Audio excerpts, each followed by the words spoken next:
Hi, it's Paul Tilley, and welcome to HN2130, Recruitment and Selection. And this is Unit 2, where we're looking at legal compliance in Canada. As human resource professionals, we need to be absolutely aware of the laws pertaining to recruitment and selection. In this section, we're looking at the series of laws that exist in Canada, how they're applied, and ensuring that you, as a human resource professional, can determine what things you can do and what things you can't do. In terms of the context of the overall course, this deals with the legal environment. So it's not dealing with the actual recruitment and selection process yet. We're looking at the environment in which recruitment and selection occur. For the purposes of this specific section, we have a whole bunch of key goals here. We're going to take a look at the Constitution and the impact of that on the legal environment, human rights legislation, employment equity legislation, labor laws, be it provincial or depending on the jurisdiction in which they fall in. We're going to look at the implications of those things on the hiring process. We're going to look at the concept of discrimination, be it from a situation where we have what's called direct discrimination, which is not hiring you because I don't like you. That's an example of direct discrimination. Or the more subtle one of indirect discrimination. I make a set of rules so complicated or difficult that a whole section of people, such as women, would never get a job with my company. So discrimination is a big issue in terms of the legal aspects of recruitment selection. We need to spend some time with that. We're also going to look at how we can evaluate when adverse discrimination occurs. What are the basic measures that we use for that?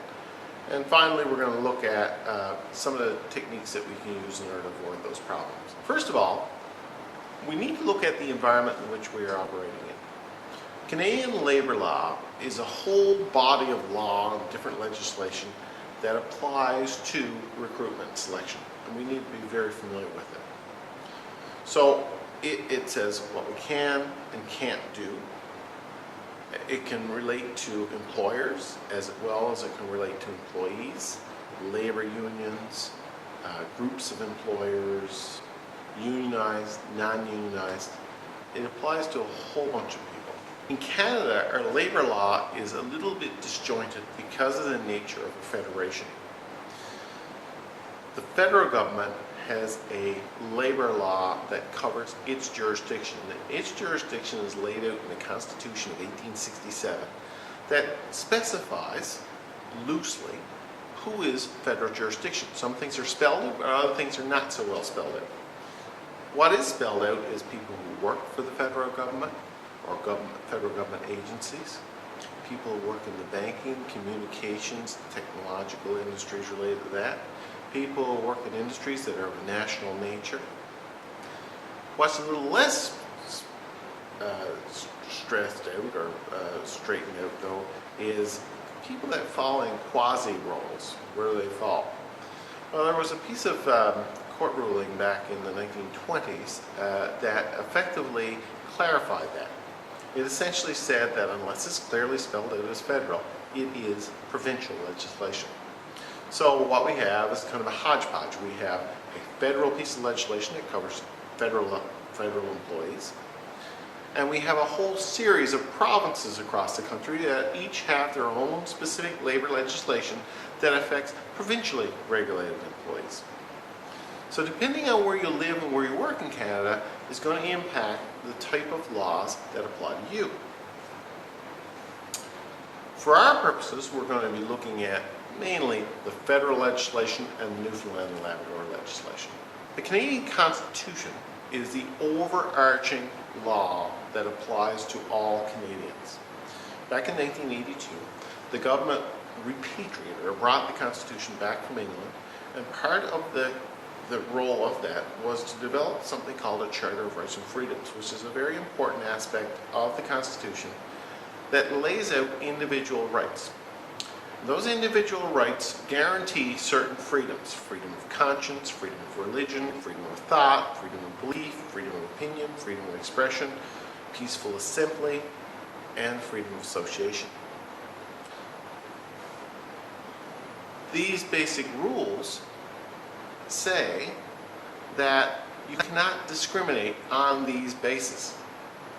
Race, color, sex, ethnic origin, all of these are areas on which you cannot decide whether to pick one person or another person. A basic understanding of the Charter of Rights and Freedom is absolutely critical for all human resource managers because it lays out equality rights for individuals. It lays out official languages of Canada, French and English. It lays out things like minority language rights, multicultural heritage and the diversity issue that relates to many employers. It relates to Aboriginal people and some of the implications of non-discrimination there. It relates to individual freedoms and what the group does versus the individual. It lays out our basic democratic rights as a nation. It also lays out the right to seek employment anywhere in Canada, so we cannot restrict one person from living in one place and moving to another place to work. And it lays out some basic life rights: life, liberty, freedom of thought.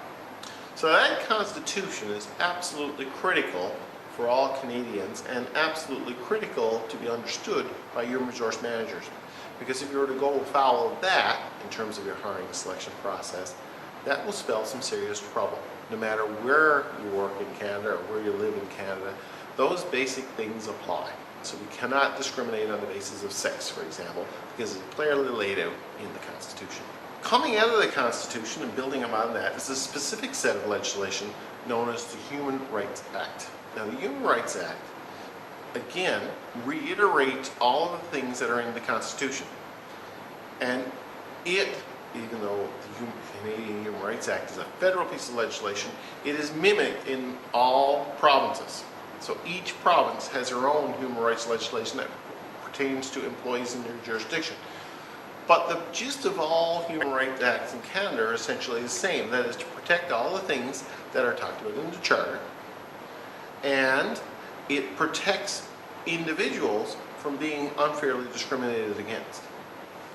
You need to be familiar with human rights acts for your respective jurisdictions. You also have another type of legislation in each of the provinces and in the Canadian federal realm known as labor law or employment legislation. Now, employment legislation relates primarily to individual employees, specifying things that they can do, for example, a minimum wage or something along that lines. We also have another type of legislation called labor legislation. Labor legislation doesn't necessarily apply to individuals, it applies to groups of workers. Normally those groups would be unions. So labor legislation outlines what unions can't do, how they can be formed, what their rights are, what abilities they have to bargain on behalf of individual members. So again, we have the Constitution, we have human rights legislation, we have employment law that relates to individuals, and we have labor law that focuses primarily on unionized employees. In terms of all of those, all of them protect against discrimination. Now, whenever we make a choice, part of the job of a human resource manager that does recruitment is to be able to go out and find people and then subsequently do selection. That is, I want you, but I don't want all of you. So how do we make the decision of who we pick? Well, we have to do it on a legitimate basis, and the legitimate basis could relate to things like experience, could relate to things like fit in terms of the skills and the knowledge and the abilities. But it can't relate to any of the issues that are laid out in either a piece of legislation that we can't use. For example, I can't not hire you because you're a woman, or I can't not hire you because you're short, or I can't not hire you because you come from a country that I have identified as people that I don't want to hire. So these things are not bases on which to discriminate. So there are legitimate bases of discrimination, usually based on education and skill sets, and illegitimate, based on the things that are covered in the various legislation. So, if you want to think about specific things that are banned, is we can't hire on the basis of race or color. We can't hire on the basis of national or ethnic origin. We can't do it on the basis of religion. We can't do it on the basis of sex. We can't do it on the basis of marital status. We can't do it on the basis of prior convictions. We can't do it on the basis of disability. And we can't do it on the basis of age. To a certain degree. In certain jurisdictions, once you're 65, you can be discriminated on, meaning that you're forced into retirement. I think in many jurisdictions, the trend has been that that's changing, and age discrimination is now generally getting a little tighter in the sense that we're not forcing people to have to retire at 65 anymore. As I mentioned on the front end, there are two major classifications of any of those discriminatory things. There's something called direct discrimination. And direct discrimination is very easily identified. It is discrimination that is blatantly against one of the items that I've listed off, such as sex, such as ethnic origin, and the like. If you can determine that the person was not hired because of one of those things, that is what is known as direct discrimination. They have been clearly pegged as not being employed or not being selected because they are a woman, or they are from another country, or they are any of they're married or not married or something like that. Any of the ones that are identified in the legislation. As I say, the other discrimination that's out there that's important is something called indirect discrimination. That's the one that really throws people off because it is harder to identify. Indirect discrimination relates to discrimination that is not blatant, not obvious, however, causes a negative effect on a group of people or an individual. So indirect discrimination is often called adverse effect discrimination.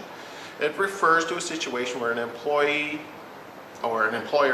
in good faith, adopts a policy or practice that discriminates against an individual or a group of individuals. Take, for example, if you're a fire department. You're a fire department, and one of the things that you want people to be able to do is, people who are firemen or fire people, is to carry a bag of 150 pounds up 3 flights of stairs. Now, on the surface, it looks fairly legitimate. If you're a fire person, you want to be able to carry someone out of a burning building. If we look at it a little bit more closely, though, we look at the male anatomy versus the female anatomy. If we had to ask ourselves, given a bunch of females and a bunch of males, who could better carry that 150 pounds? And you would find that, as a whole, men are more capable of lifting 150 pounds. Why? Because men are physically larger. Physiologically, they are larger, they have more strength in these sorts of issues. It has nothing to do with individuals, it just has to do with nature. So what we have is women over there who normally are not. There will be some women who can do it, but most women, the average woman, could not lift 150 pounds up 3 flights of stairs. So when you go to do hiring, you're going to ask yourself now, are women going to be adversely affected by this legislation that says you need to be able to hold a 150-pound bag up a set of stairs? And the answer will be yes, because most women cannot do that. We would argue, from a human resource professional point of view, that that's what's called adverse discrimination. Effectively, what it does is it says to women, you need not apply here because you're not going to get in. So what we need to do in our human resource field is to think about what sorts of things are out there similar to that cause the whole group of people to be discriminated against, and does it adversely affect their ability to get a job at this. And over the last number of years, there have been lots and lots of cases where we've seen adverse discrimination in the workplace, and it going to court, and the court system ruling that this was a form of discrimination that effectively caused a whole group of people to be frozen out of jobs in that field, and they've had to revise some of their hiring practices in order to accommodate that. What businesses will argue, as the fire department will argue, is that it is absolutely essential for someone to be able to lift a 150-pound bag up 3 flights of stairs. Now, even though that works against women, we could argue that that's absolutely essential. The court will look at that, and the court will say, yeah, maybe, or the court will look at it and say, yeah, no. And in fact, many court decisions have been brought, or many court decisions have been made on this sort of thing, and the courts have come up with a policy that kind of tries to deal with it. What we have to do is to prove, whenever we're choosing from one or two or the other, that this decision is based on what's called a bona fide occupational requirement, a BFOR for short. A bona fide occupational requirement is something that is in place because it is absolutely necessary in order to complete the job. Let's take, for example, your vision. Let's take a look at vision and say, okay, you have poor vision and you want to be an airline pilot. You go to the airline, you say, I'd like a job. And you have all the qualifications that the next person has. You can fly a plane, you have your license, you have the hours, these sorts of things. But the plane company says to you, or the carrier says to you, no, we're not going to hire you because you can't see very well. And you're going to say, well, now that's a form of discrimination. You're discriminating against me on some physical attribute that is covered under legislation. The plane company is going to come back and say, well, that's what's called a bona fide occupational requirement. We obviously need our pilots to be able to see in order to fly a plane safely. The public health and safety are at risk if we hire people who cannot see. So a bona fide occupation is an argument that it is a justified business practice, such as hiring people who can see in order to fly planes. The courts, again, look at that, and many challenges have been made, and the courts have had to address that issue of what exactly is bona fide. What the courts have generally said is that, yeah, there might be, but we have to make accommodation for people to the point of what's called adverse hardship, meaning that the company can do everything they possibly can to the point of going bankrupt in order to allow that person to do that job. Otherwise, it is a form of discrimination. It has been challenging for many firms in that respect. We need to look at how we can get a determination of whether or not there was actual adverse discrimination. One of the tools that have been used to do that is something called the 4/5 rule. And what the 4/5 rule, 4/5 is effectively 80%, okay? So what we'll do, what happens is the 4/5 rule looks at average hire. So let's say, for example, we're hiring, again, we'll make it men and women, just for a simple example. The average hiring rate of women are 6 in 10 women get the job. 6 in 10. Okay. Your organization, only 1 in 10 women get the job. Someone's going to hold up and say, well, you know, the average is 6 in 10 get a job. 1 in 10 in your organization, you're obviously discriminating against women.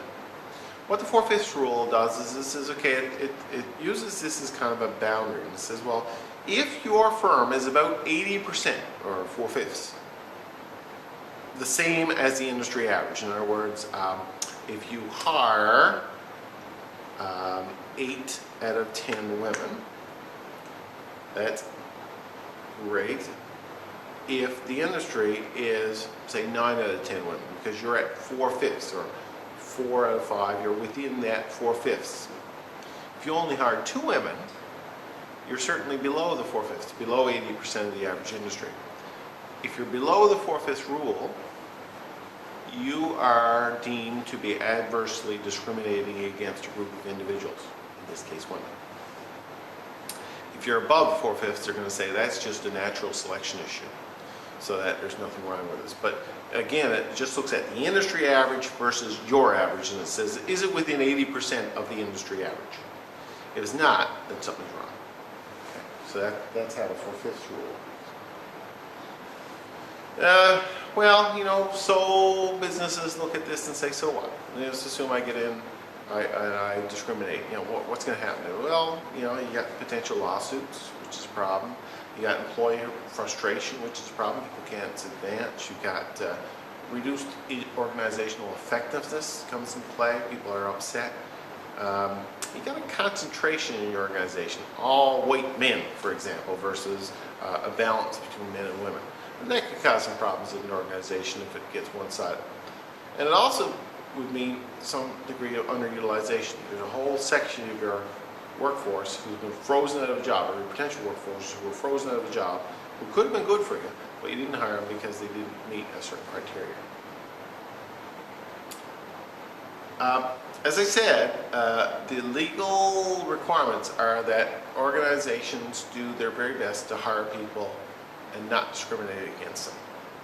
So you have to ensure that you do everything you can up to the point of undue hardship, and up to the point where you create a risk to the public. So for example, hiring a pilot who can't see would be considered a risk to the pilot. But if he or she has to wear glasses, is that a risk to the passenger? Is that a risk? No. But if they couldn't see at all, that could be a risk. So we need to ask ourselves, how far can we accommodate?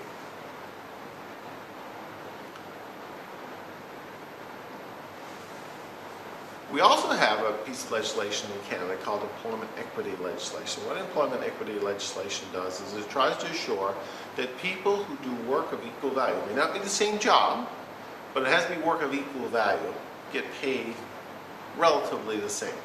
So if you're a secretary, female, and you're a ditch digger, male, and essentially we have to look at an apple and an orange, two different jobs, but we have to assess how much are they valued at.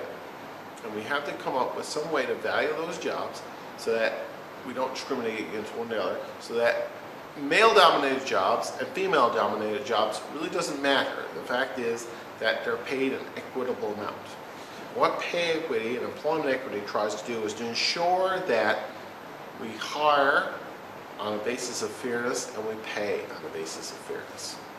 So we've got all kinds of legislation in Canada now that ensures that people and companies use some sort of an equity system to ensure equal pay and equal rights within the organization, equal opportunity.